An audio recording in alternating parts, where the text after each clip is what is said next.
목포에서 이렇게 오래까지 배 타고 올지도 몰랐고, 그것도 더구나 고속페리, 그 고속페리를 타고도 3시간 올 줄도 몰랐으니까.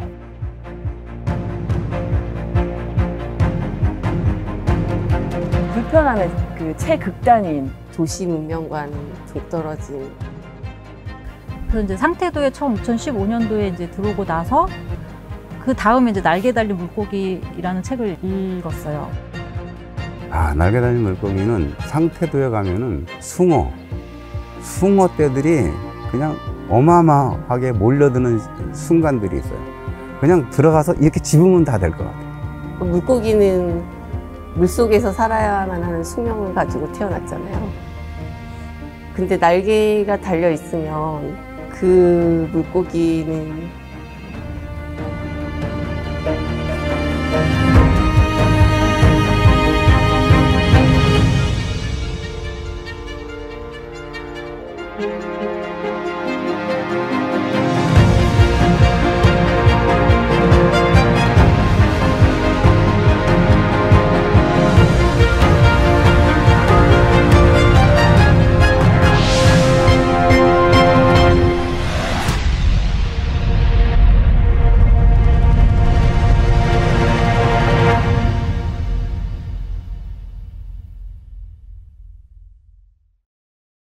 저는 이용석 열사랑 같이 일했었던 당시 근로복지공단 비정규직 노동조합의 사무차장을 했었던 최경자입니다. 당시 이용석 열사는 광주 지역 본부장이었고 각 지부를 돌아다니면서 조합원을 만나는 게 이제 주된 당시의 일이었고 동의를 얻는 과정, 왜 조합이 필요하고 비정규직인 개념이 또 없었을 때였어요. 같이 근무를 하게 되면은 그냥 직장인, 지금 있는 사람, 없는 사람, 즉 IMF 이후에 비정규직이 급속도로 늘어나는 그런 행국이었거든요. 대부분 공기업들은 이제 뭐 국가공기업, 지방공기업이 있으면은 TO를 정부에서 관리를 하거든요. 그 TO를 정부가 승인해서 늘려주지 않으면은 신규 인력을 뽑을 수가 없는 거죠. 그 속에서 정규직 TO를 받지 못하기 때문에 일은 쳐내야 되고, 그렇게 되면서 비정규직들, 계약직들, 일용직들을 채용하기 시작했던 거죠. 이런 현상들이 사회 곳곳에서 지금 일어나고 있었습니다. 근로복지공단도 그랬습니다만은 한국통신계약직, 또 기아자동차, 사내하청, 비정규직 노조도 결성되는 그런 굉장히 어려운 시기였고, 사실 10월 26일이라는 게 그러니까 특별한 날짜였던 건 아니잖아요. 그때 당시에 비정규 노동자들이 스스로 모여서 비정규 노동자의 문제를 사회적으로 알리는 목소리를 함께 내보자라고 얘기를 하면서 이제 최초로 만든 비정규 노동자 대회였고, 특히 비정규 노동자들의 목소리를 비정규 노동자들이 스스로 모여서 낸다는 좀 큰 의미가 있는 행사였던 거죠.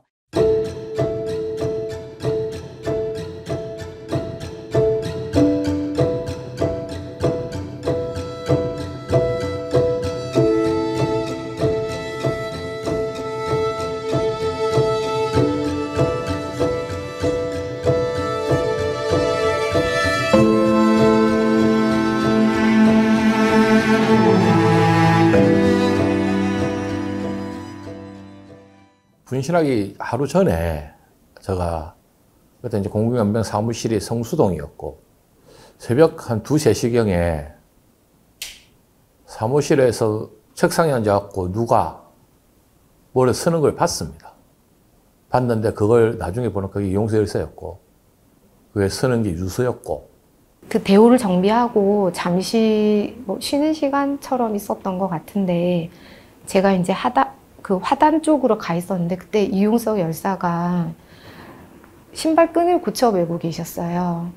그리고 이제 가방을 풀지 않고 배낭을 짊어지고 계시더라고요. 그래서 그러니까 저는 이제 막 저분은 간부이신가 보다. 우리 올 때부터 맞아주시고 줄도 세우시고 너무 바쁘시네. 그러면서 저기 가방은 좀 푸시죠. 너무 무거워 보이세요. 라고 했어요. 근데 전혀 괜찮다고.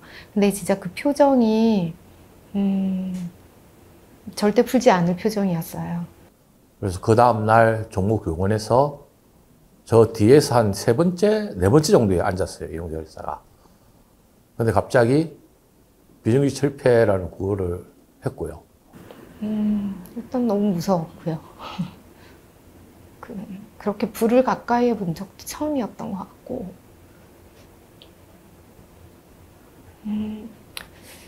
분명히 들었어요. 그분이 무엇이라고 외치는지를. 근데 잘 못 느꼈어요. 그게 무엇인지를.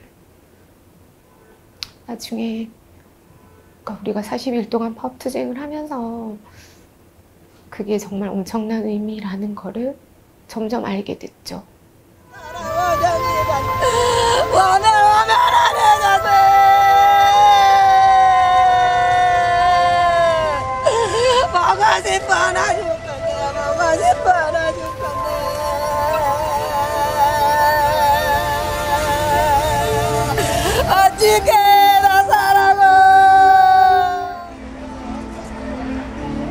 파업을 앞둔 공공연맹 사무실이 무척이나 조용하네요. 동지 여러분, 하나가 모여 둘이 되고 둘이 모여 넷이 되듯 모든 것을 한꺼번에 이루려 해서는 안 될 것입니다. 100이 되지 않더라도 정당한 길을 간다면 그 뜻을 이룰 것입니다. 오늘 다 함께 하지 못함이 내일을 바라볼 수 있는 기약이라 생각하십시오. 오늘 동지들이 모여 있음이 자신과의 싸움에 승리하였음을 알아야 할 것입니다. 우린 정당하고 새로운 길을 찾았음이 꼭 승리하겠습니다. 2003 10월 26 3시 이용석. 그래서 처음에는 사실은 너무 그 짐이 무거워서 눈물이 나지 않았어요. 차분하게 낭독을 했고, 근데 대신에 이제 나중에 두 번째 또 읽을 상황이 됐는데, 그때는 그 한 줄 한 줄의 의미가 뭔지 알겠더라고요. 그리고 정말 우열했던 것 같아요.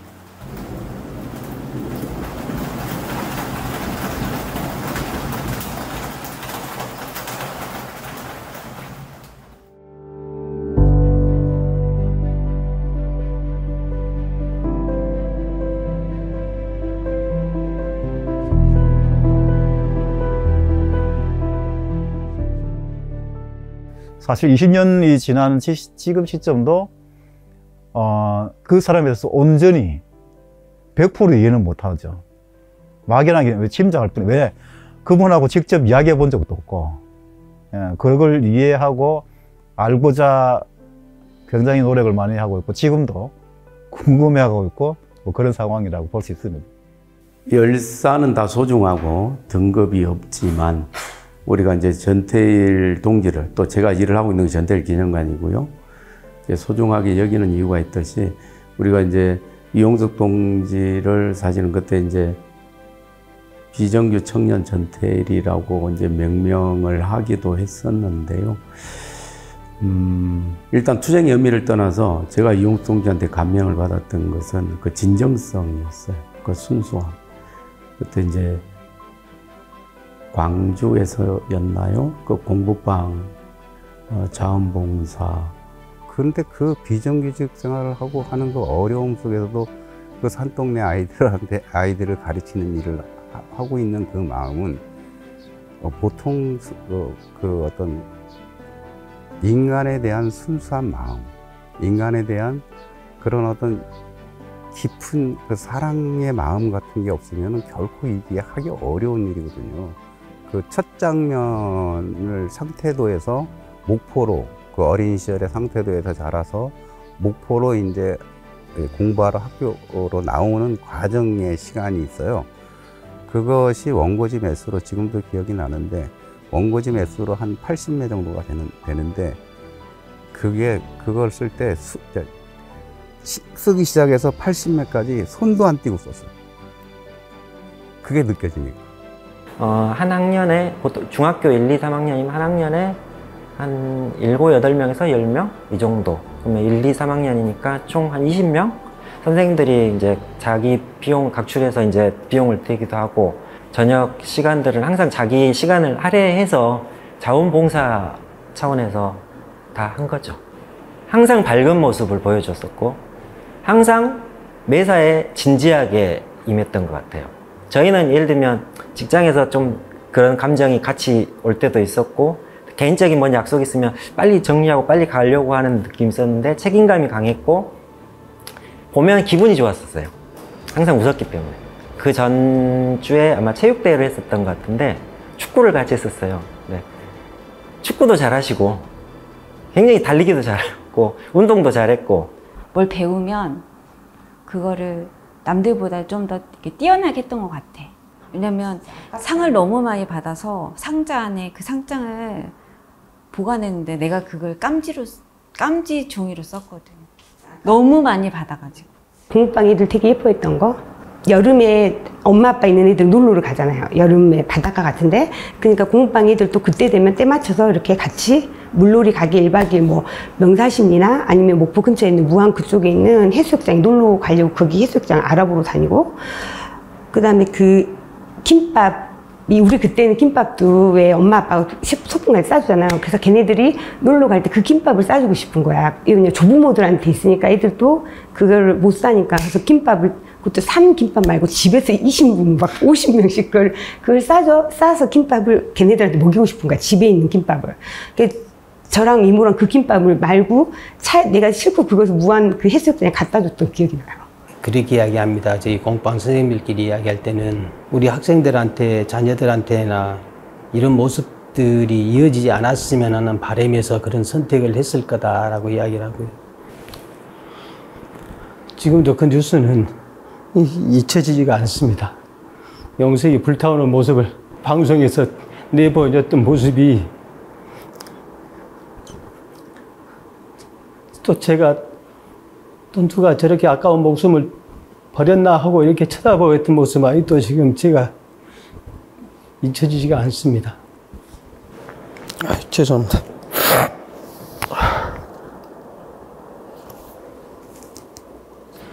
믿겨지지도 않았고 믿고 싶지도 않았습니다.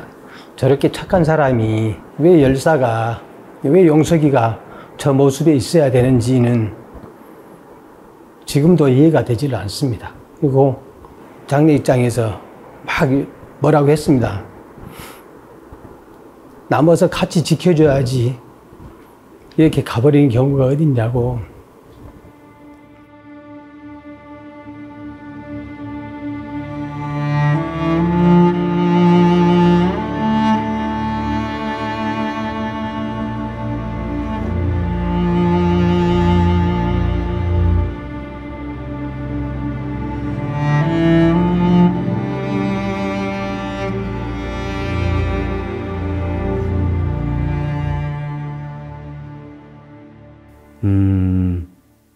죽는 걸 제외한다면 저는 그 시기가 비정규 운동사에서 제 개인 기억으로는 가장 행복했던 시절이었습니다. 2000대 초반. 그때가 투쟁하면 막 달려가고 형 동생하고 정파 따지지 않았고 직종 따지지 않았고 지역 따지지 않았고 다 달려갔었어요. 그때 그런 살가운 연대가 있었어요. 그런 이제 흐름들을 지탱했던 여러 것 중에 이제 열사들이 있었던 것이고요. 지금 뭐 민주노총 내 비정규 당사자 조직화 수준만 해도 수십만이잖아요. 그때로서는 꿈도 꿀 수 없었던. 그 같이 갔던 동지들이 춘천의 조합원들이 대부분 여성 동지였고 저보다 어린 친구들이 대부분이어서 뭐 무서워하고 두려워하고 도망갔을까 봐 걱정했는데 그 앞에 정경의 방패를 잡고 소리를 지르고 있더라고요. 그렇게라도 해야 되는 것 같아요, 그냥. 그분이 어쨌든 이용석 동지가 돌아가시고 그분이 이제 그때 당시는 사회적으로 비정규직이 사실 크게 사회적 이슈가 되지를 못했었는데 그분의 죽음으로 인해서 공공기관에 수많은 비정규직들이 있다라는 것들도 알게 되고 그때 당시에 정말 3명의 장관이 나와서 어떤 발표, 그게 완벽하지 않았다 하더라도 발표라고 비정규직에 대해서 사실 좀 사회적으로 이슈가 될 수 있었던 부분들이 있었잖아요. 저는 그런 것들을 처음 정말 시발점을 만들어줬던 사람으로서 우리가 다시 한번 생각해야 될, 또 의미를 다시 부여해야 될 그런 매우 중요한 지점이고 중요한 인물이고 사실 아름다운이라는 수식어로 형용될 수 있는 그런 사람들이 과연 세상에 얼마나 존재할까. 예를 들면 이용석의 이름으로 이제 가요제를 했던 이런 게 이용석이니까 가능한 거예요, 사실은. 그러니까 그냥 그저 투쟁의 상징으로만 남았다면 그게 어려웠을걸요. 근데 이용석은 굉장히 유연하게 지평을 넓힐 수 있는 이제 그런 상상력을 가능하게 하는 사람이었어요. 오래 산 게 아니잖아요. 뭐 전태일도 오래 산 게 아니지만 이용석도 오래 산 게 아니잖아요. 근데 어떻게 이런 게 가능했을까, 이들은. 이용석은 이용석 그 이름만으로도 굉장히 아름다운 사람이었고, 그게 열사정신의 핵심 아니었나?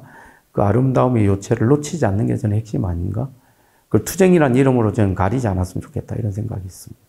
많은 사람들이 이용석 열사를 잘 모르지만 그래도 이용석 열사라는 분이, 그런 사람이 어떻게 살아왔고 어떤 행위를 했고 왜 스스로 목숨을 버리면서까지 이 이야기를 하고자 했는지에 대한 말 그대로 그 사람의 이야기가 좀 더 많이 들렸으면 좋겠다고 저는 생각을 하고 있어요. 그러니까 운동의 방향, 뭐 열사의 뜻 이런 거는 뭐 남은 사람들이 꾸준하게 얘기하고 토론해 가면서 지켜가야 될 몫이긴 하지만 말 그대로 사람 이용석, 친구 이용석, 동료 이용석에 관한 얘기들이 좀 더 많이 얘기되고 비정규 노동자들에게도 좀 남았으면 좋겠다 이런 생각은 듭니다.